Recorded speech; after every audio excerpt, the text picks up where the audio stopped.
vous remercie de votre présence pour cette conférence de presse que nous organisons à l'occasion de chaque événement, surtout des grands événements internationaux. Cette année, nous organisons la 28e édition de notre tournoi Med Avenir, qui correspond à la 5e année du tournoi ITF grade 1. Je crois que c'est la 5e année. Pour nous, c'est une grande fierté d'organiser ce tournoi parce que ça donne quand même l'occasion à notre club de se révéler un petit peu, de se retrouver. Et je vous remercie une autre fois d'être aussi nombreux. Et je vois que de l'intérêt que vous portez à notre club. Donc ce tournoi Med Avenir va se dérouler du 7 au 15 février. D'habitude, il est organisé au mois de juin, mais ces 2 dernières années, il est avancé pour des raisons que l'ETF a imposées pour son organisation. Donc, il y a 3 ou 4 mois, nous avons organisé le tournoi Futur $10 000, hommes, garçons et filles, qui pour nous qui était un succès, qui s'est déroulé dans de bonnes conditions. Et nous souhaitons et nous espérons que aussi cette année, le Med Avenir va se dérouler dans de très bonnes conditions. Et nous comptons sur votre bonne couverture aussi médiatique pour ce tournoi. Donc maintenant, je remercie pour le dossier de presse qui a été préparé par le président de la commission communication, qui est Séfarage. Et maintenant, je vais passer la parole au directeur du tournoi pour exposer un peu le programme et comment va se dérouler ce tournoi, le programme technique de ce tournoi. Donc je passe la parole, c'est notre directeur du tournoi qui couvre conformément à nos statuts, c'est le président de la commission des grands événements qui chapeaute un petit peu le tournoi avec son organisation, bien sûr avec tous les membres du comité, chacun en sa spécialité ou là chacun suivant ses responsabilités. Bien sûr, tout le monde y adhère, tout le monde y participe, notamment l'infrastructure, le bungalow, bien sûr le secrétariat général, la communication, tout le monde y participe et chacun en ce qui le concerne pour la réussite de ce tournoi. Donc je passe la parole sans y tarder à Atmen Sessi, qui est le président de la commission grands événements, pour exposer le programme du tournoi. Par la suite, bien sûr, on va passer à des questions et chacun des membres qui sont là, que ce soit au niveau de la communication, que ce soit au niveau d'infrastructure, que ce soit le secrétariat général ou la vice-présidence, pour répondre s'il y a des questions ou des précisions qu'il faut apporter au niveau de ce tournoi. Donc c'est Atmen pour présenter un petit peu Donc bonjour à tous, merci d'être venus à cette conférence de presse de la 28e édition du Med Avenir. Je tiens à vous remercier déjà pour tout ce que vous faites tout au long des événements que le COC organise et du soutien que vous lui apportez. Maintenant, pour faire un petit résumé du déroulement de cette 28e édition, alors nous avons plus de 50 pays qui vont participer. En tableau garçon et tableau filles, c'est 48 joueurs par tableau dans le tableau final. Le vainqueur de chaque tableau final garçon aura 150 points et le tableau féminin 100 points. Le tirage au sort des qualifications se fera le vendredi 6 février à 18 h et le tirage au sort du tableau final dimanche 8 février à 18 h. Le tirage au sort du tournoi de double le lundi 9 février à midi. Donc les tableaux qualificatifs vont commencer le samedi et ils vont se dérouler du samedi au dimanche. Le tableau final débutera le lundi et il se terminera. La finale se déroulera le samedi à 13h. Maintenant, pour ce qui est de la programmation d'animation du Med à venir, on aura comme soirée d'ouverture le mercredi, soirée joueur.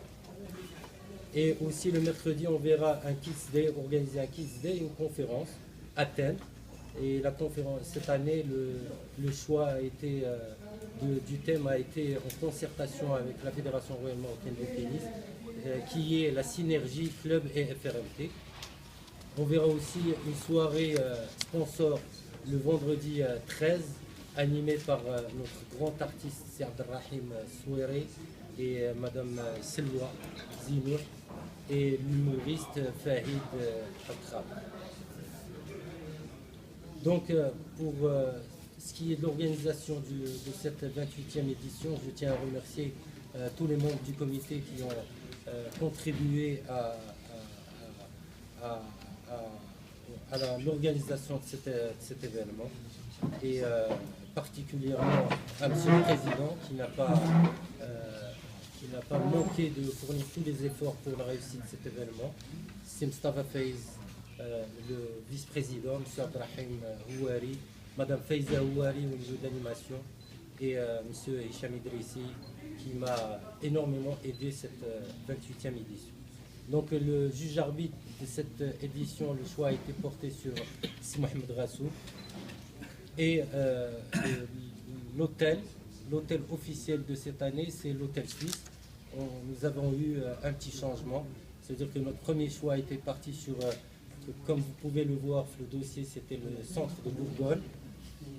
Notre premier choix a été en fait par un souci d'économie, parce que quand même c'est un événement qui coûte, donc le club veut s'orienter vers plus d'économie et donc notre premier choix est parti sur le centre de Bourgogne, mais malheureusement vu l'importance des travaux qu'on devait entamer pour accueillir ces joueurs, finalement on s'est penché vers un hôtel suisse qui a l'aménagement nécessaire et en termes logistiques, l'organisation des nuitées et tout ça, ils ont l'habitude de travailler avec nous, donc finalement on s'est penché vers la facilité qui est l'hôtel suisse. Maintenant pour tout ce qui est participation au tableau final, nous avons 2 Marocains qui rentrent directement au tableau final. Au tableau garçon, c'est Amin Ahouda, qui est classé 109e et qui rentre directement au tableau final. Et pour ce qui est des tableaux féminins, nous avons Mademoiselle Rita Benhaïli, classée 488e, qui rentre directement au tableau final. Maintenant, cette liste...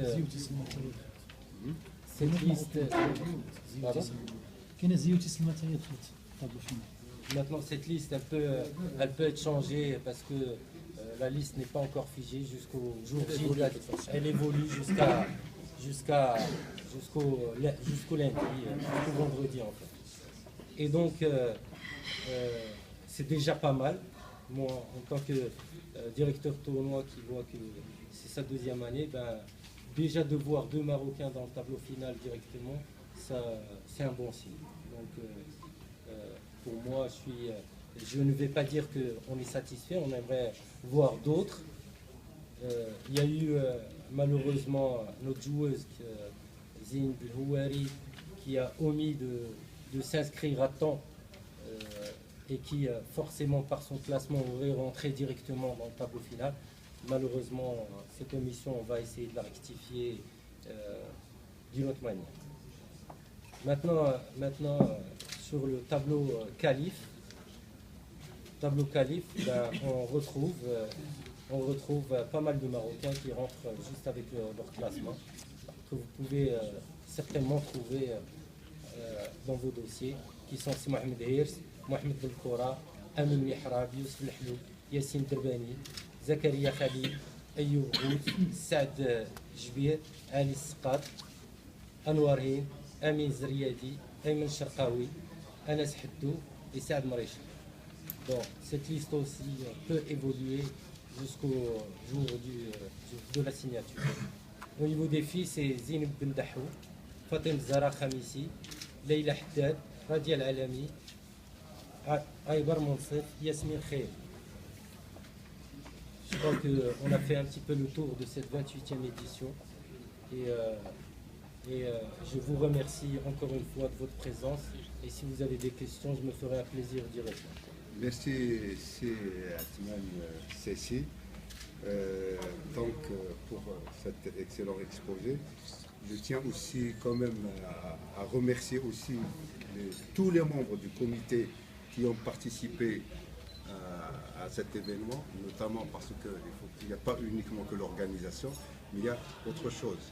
L'infrastructure par exemple, sinon peut-être on ne serait pas à jour. Il y a un certain nombre de travaux, donc je remercie aussi cette commission qui a fait un certain nombre de travaux. Je remercie aussi la commission communication qui ont préparé ce dossier-là, parce qu'ils ont fait des efforts pour le sortir malgré un certain nombre de difficultés, donc ils ont sorti à temps. Donc tous les membres du comité ont participé de loin ou de près à cette organisation pour que le tournoi se déroule dans de bonnes conditions. Maintenant, s'il y a d'autres, je ne sais pas, maintenant je laisse un peu la parole. Je vous laisse la parole, s'il y a des précisions, s'il y a des questions, s'il y a des qu'on puisse apporter au niveau de ce tournoi. Bon, à ma connaissance, il y avait un petit changement. Normalement, l'année dernière et cette année, le championnat d'Afrique moins de 18 ans devait se dérouler au Maroc. Et avant le championnat d'Afrique, il y a toujours un tournoi ITF Junior. Donc l'année dernière, c'était le MED. Et après, ils ont joué le championnat d'Afrique à l'Académie de Mondial. Donc pour elle, bon, c'est la même chose. Cette année, ils vont jouer, parce que ça se fait 2 années de suite chaque pays. Cette année, on devait jouer le MED de le championnat d'Afrique au Maroc. Automatiquement, ils sont inscrits l'ITF par la fédération. Ils doivent jouer le tournoi. Les filles qui jouent le championnat d'Afrique. Une fois que la date a été passée, bon, ils ne s'est pas rendu compte, ils s'est inscrit. C'est la seule explication internationale. Donc le championnat d'Afrique cette année n'aura pas lieu au Maroc. Il va avoir lieu en Égypte. C'est le ministère qui a dit ça. Parce que le championnat d'Afrique de football n'a pas lieu au Maroc, tous les championnats d'Afrique n'auront pas lieu au Maroc. Pour rester cohérent. Hein? C'est vrai, c'est la vérité. Le championnat d'Afrique, moins de 18 ans, devait se dérouler au Maroc. Parce que chaque pays doit le faire 2 ans dessus. Et avant le championnat d'Afrique, il y a un ITF junior toujours. Donc les filles qui vont jouer le championnat d'Afrique sont inscrites automatiquement. L'ITF qui précède. Donc pour nous, elle est inscrite l'ITF par la fédération. Donc moi, c'est ça. Dans tous les cas, bon, il y aura des wildcards, on va pouvoir jouer, je pense. Parce qu'il n'y a pas beaucoup de demandeurs. De demandeuses. Même de demandeurs. Je crois à Max, j'ai demandé une interprète. On a l'explication. Là, je voudrais rajouter juste une chose, c'est souligner quand même le sacrifice du coq pour l'organisation de ce tournoi et dire que pratiquement 20% du budget des recettes du club vont à l'organisation de ce tournoi. Donc c'est un aspect très très important. On espère que à l'image des autres tournois organisés par la fédération, qu'il y ait un geste pour soutenir le club. 20% du budget, c'est pas peu, c'est énorme. Et on commence, même aujourd'hui, à se poser la question sur le retour sur image d'un tel sacrifice. Sachant que tous les autres tournois ITF junior ont été dégradés justement pour soulager les budgets des clubs que tout le monde sait sont pratiquement misérables. Voilà, donc ça c'est un aspect que je voulais souligner. Tout le monde sait que le tennis, malheureusement aujourd'hui, n'attire pas au niveau sponsoring, parce qu'il n'y a pas de retour d'image comme il se doit, il n'y a pas de public. Donc pour le soutien, donc le peu de gens qui nous ont soutenus pour ce tournoi qui est né au club dans les conditions que tout le monde connaît, à travers une rencontre interméditerranée qui s'est développée pour arriver à un grade 1. Mais aujourd'hui, il commence à peser sérieusement sur le budget du club. Et on espère, et on va le faire de toute façon, on va faire la démarche officielle auprès de la fédération pour qu'il y ait un soutien structurel, pas occasionnel, pour qu'il y ait Inch'Allah, pour la pérennité de ce tournoi. Est-ce que la fédération a été invitée à cette conférence de presse? Je ne sais pas, normalement ils sont invités automatiquement. Oui, oui. C'est normal. Vous l'avez invité? Bien sûr, on a Normalement, il doit être ici pour répondre à Là, on a invité. D'habitude, on invite, c'est des courriers qui partent pour qu'ils puissent assister. Bon, maintenant, ils ne sont pas venus. Ça, c'est quelles sont les raisons, ou bien ils n'ont pas donné l'importance. Mais l'invitation, elle est partie. C'est un peu en dichotomie par rapport au thème de la conférence durant le tournoi, synergie club et fédération. Pardon? La conférence que vous avez annoncée tout à l'heure, si j'ai bien entendu, durant le tournoi, c'est sur le thème synergie entre club et la fédération. Exactement. Ben, je veux dire qu'il ne soit pas là, ça sonne un peu quand même dichotomique. Oui, mais ce sera l'occasion ce sera une bonne occasion de parler de tous les points qui sont importants et qui doivent exister entre effectivement la relation club et FRMT. Et notamment ce point-là de la présence au niveau d'une conférence de presse d'un grade 1.